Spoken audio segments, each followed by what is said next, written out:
KUTV once again tonight.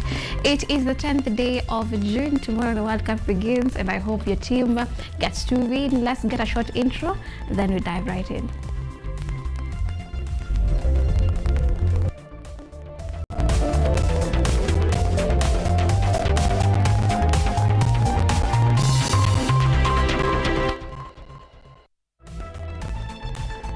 This is KUTV Primetime News with Yvonne Kemuma.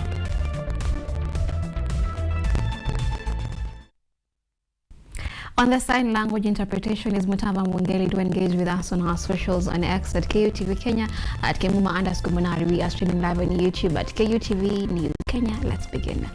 Now, public concern is mounting across the country as Kenyans continue to feel the strain of high living costs, with many pointing to rising food prices, transport fares, and taxes.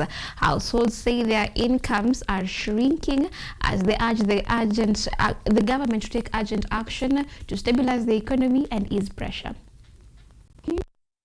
With escalating living expenses as inflation bites harder on essential goods and services, many residents say their ability to purchase basic needs has weakened, calling for immediate policy measures to caution vulnerable households.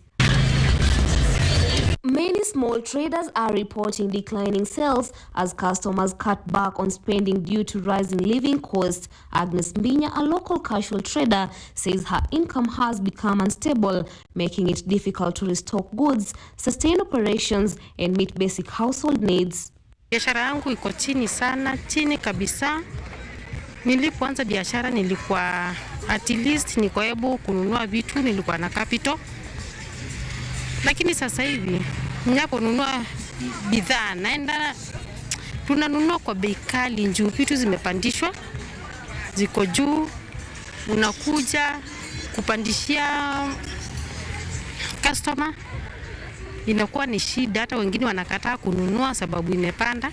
Informal traders are increasingly struggling to stay afloat as rising living costs continue to erode profits. Amina Apio says businesses have shifted from gains to losses, with irregular customer income affecting sales and leaving many workers uncertain about their daily earnings and financial stability. Na serikali at least ingekuwa inatuonea, itupunguzie mafuta na itupunguzie hata unga. Chakula imekuwa juu sana.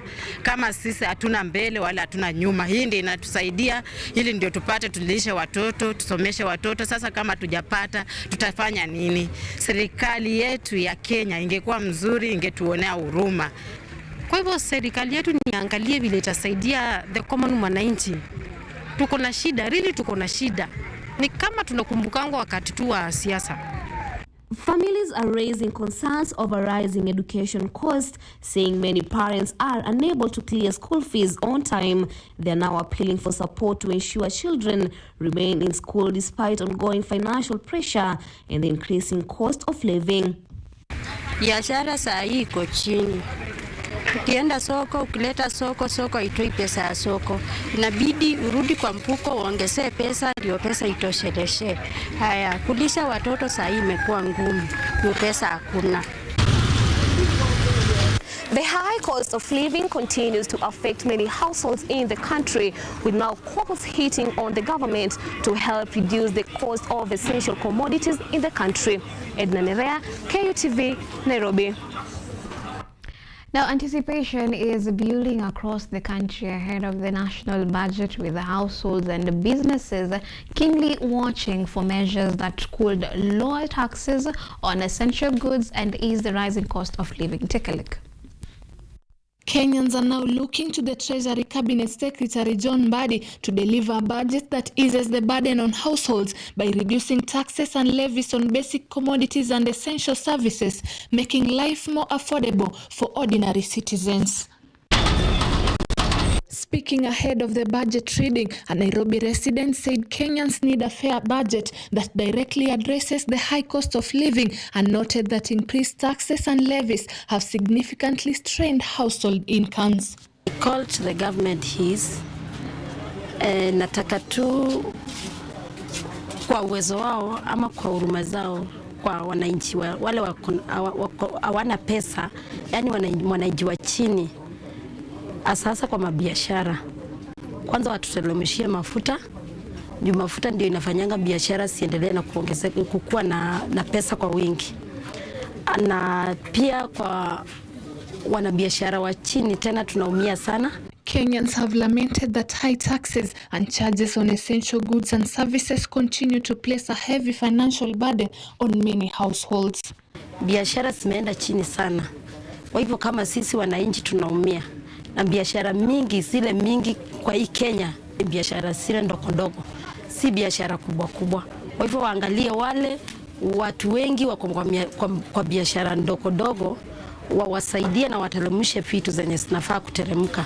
Residents have also called on the government to prioritize the welfare of ordinary mwananchi by focusing on policies that enhance affordability and improve living standards in the upcoming budget. Naenda uwezi kaa na hiyo pesa unapata umetumia, ile kitu ikiisha unapata una pesa ya kuendea ingine. So mi biashara yangu inaendelea na kuisha tu. Vitu zinaendelea na kuisha na sina capital ya kuendea zingine. Kwa hiyo tuko chini sana. Naomba kama budget inaweza rudishwa chini. Watu wa chini by the way wako na shida. With the budget set to be read soon, the measures announced on taxation and essential goods are expected to signal the government's economic priorities for the coming financial year. Jacinta Haweri, KUTV. Now, the government of Kenya has reaffirmed its full support for the United Nations expansion project in the country, a move expected to strengthen Nairobi's status as a hub for international activities in the East African region. Deputy President KUTVNEWS met the president of the 80th session of the United Nations General Assembly, Annalena Baerbock, to discuss the initiative. Efforts to enhance and position Nairobi among the world's leading cities continue to gain momentum as the United Nations moves forward with the construction of 3 additional offices in the city. Speaking after his meeting with the president of the 80th session of the United Nations General Assembly, Annalena Baerbock, earlier today in Nairobi, Deputy President KUTVNEWS said the government has set aside 140 billion Kenyan shillings to support the project. Beyond our continental borders, Kenya's leadership in the multinational security support MSS mission in Haiti is a testament of our proactive contribution to global peace. Kenya leverages this experience to strongly advocate for predictable, structured, and mandatory financing mechanisms for global peace missions and urges the international community to adopt equitable burden sharing framework.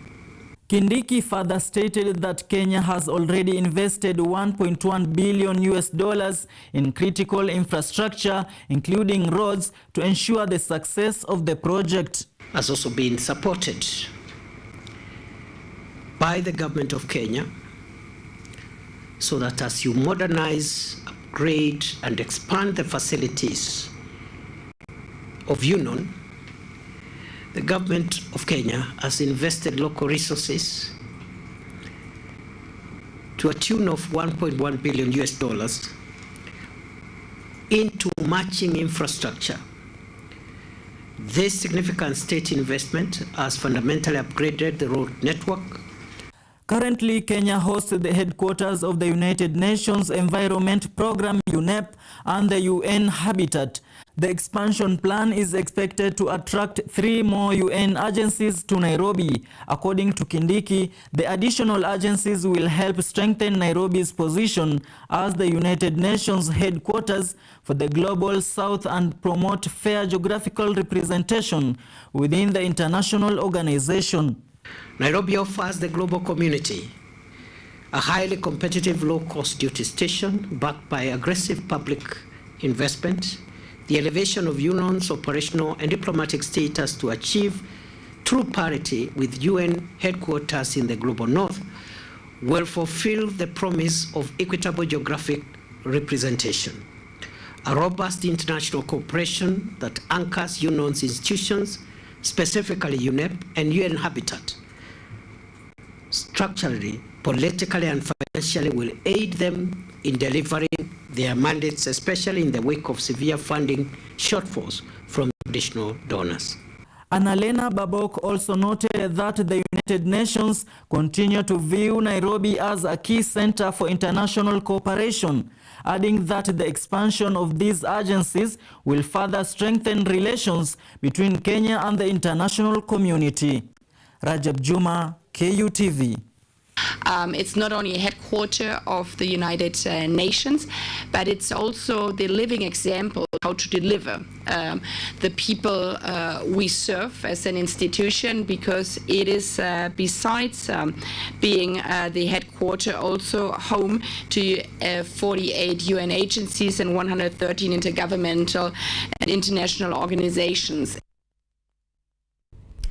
Now, elderly residents in Githumu, Kandara are living in fear due to a surge in sexual violence, including rape and sodomy, allegedly being driven by youths engaging in drug activities. Victims often remain silent due to shame and threats, while perpetrators escape justice. This has prompted calls for government interventions and enhanced security measures within the region. A recent Uhai Kenya event supported 400 elders, highlighting the urgent need for specialized support services and accelerated police investigation. Napotea sana. Na serikali imesema ati tunaweka exaggeration kwamba watoto wapotei. Nataka kuambia, nimesikia Mwea watoto wamepotea. Kila siku kwa TV watoto wanapotea. Tafadhali tuombe wazazi, na nyinyi wazazi, mtoto akienda shule, jichukulie mtoto wako na make sure ama kuna mtu anamchukua. Sababu hatujui wanapelekwa wapi. Maybe in future tutakuja kujua watoto wanapelekwa wapi. But now, the Ministry of Education, while expressing concerns over the recent wave of unrest in secondary schools, has announced the establishment of a multi-sectoral stakeholders team to review the recurring challenge and recommend long-term solutions. Education Cabinet Secretary Julius Migos Ogampa also noted that the planned school calendar will proceed as scheduled, with adjustments expected in the coming academic year. Education Cabinet Secretary Julius Migos Ogamba has said that although a number of schools have recently experienced unrest, the vast majority of institutions remain operational and stable. He emphasized that acts of violence, arson, and destruction of school properties cannot be justified under any circumstances, and warned that those found responsible will face the full force of law. The Cabinet Secretary further noted that assessment point to several contributing factors, including leadership challenges, examination pressure, poor boarding condition, drug and substance abuse, peer influence, and not solving learners' grievances. To address the underlying causes of unrest, Ogamba announced the formation of a multi-sectoral stakeholder team that will review the recurring challenges and recommend long-term solutions. The CS also announced a raft of immediate measures, including maintaining the scheduled midterm break, directing school to convene parent association meeting, strengthening guidance and counseling program, enhancing grievance handling mechanism, and conducting safety audits in learning institutions. On the other hand, the ministry will review the school calendar from next year to ensure more balanced school terms as part of effort to promote learners' welfare. Yvonne Shirisha, KUTV. Now that report takes us to our first break, and then we'll be back with more. So stay tuned. I'll see you on the other end.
You are watching KUTV Primetime News with Yvonne Kemuma.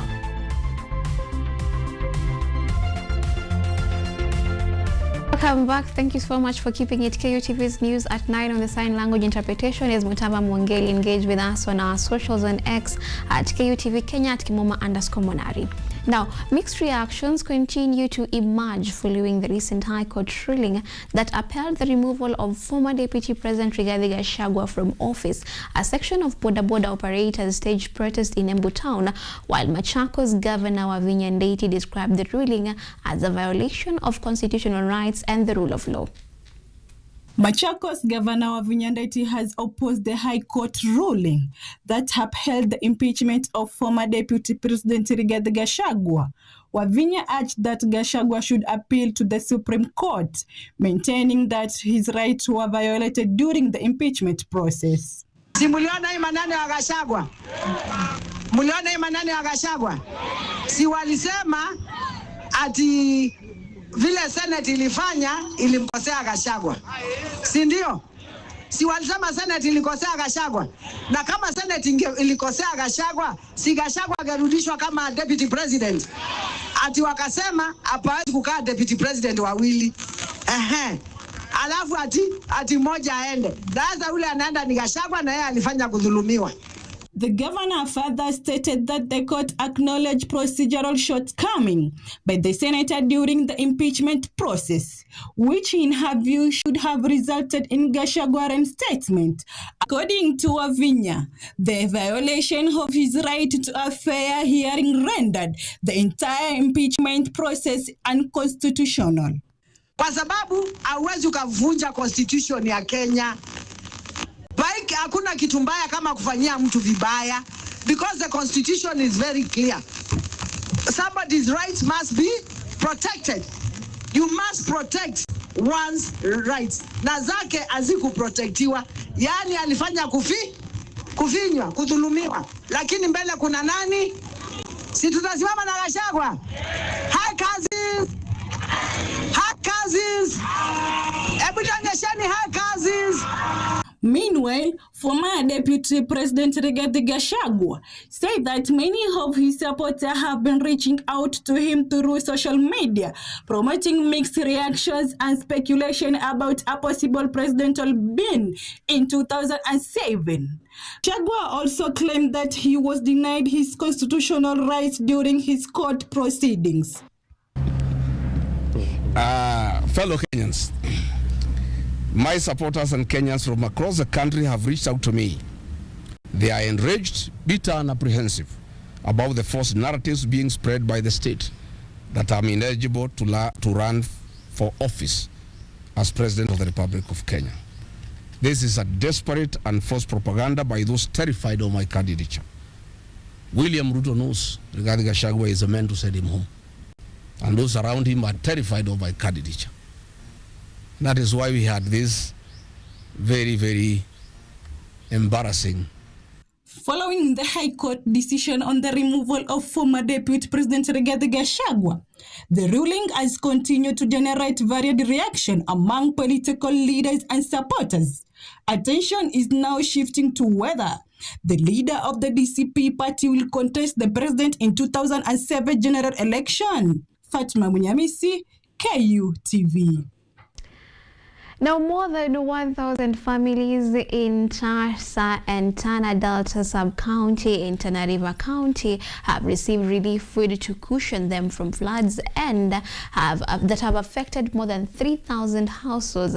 Additionally, 414 women and girls were supported with dignity kits and a coordinated humanitarian response. Beneficiaries were drawn from Adad, Ngumu, Gwajale, Lazima, Marembo, Burela, and Kijo. The interventions was implemented by Tana River County Ward Administration, Department of Special Programs, local chiefs, Kenya Red Cross Society, and 12 Sikh Muslim youth, enhancing targeting and engagement and transparency in food security distribution.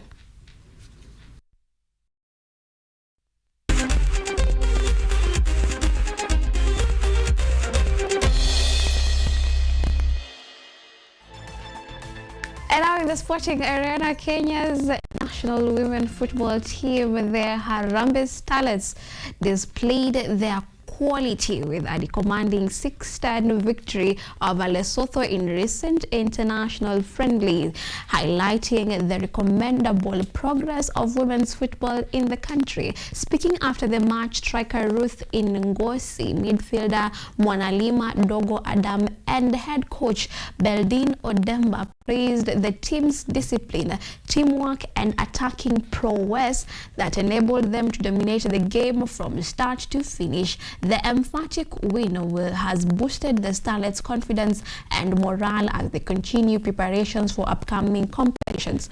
Meanwhile, Harambee Stars arrived safely in South Africa for their scheduled assignment, with both players and the technical bench expressing optimism ahead of the trip. Kenya's national teams continues to demonstrate the country's determination to excel on international football stage. Game imekuwa fiti, tumecheza na moral, tumekuja tukijua ni game ngumu, lakini Mungu ametusaidia, tumecheza vizuri, tumepata 3 points na more than 5 goals. Na kwa hii tournament ya kuanzia kama Zambia hadi, so for me naweza sema in the learning process toward AFCON, so I think tumelearn it fit. It is good for us, it is good that we are sharpening our scoring. So let me just say that as we are working on scoring and we are able to score 6 goals in such a tournament, it shows that going forward we can do better.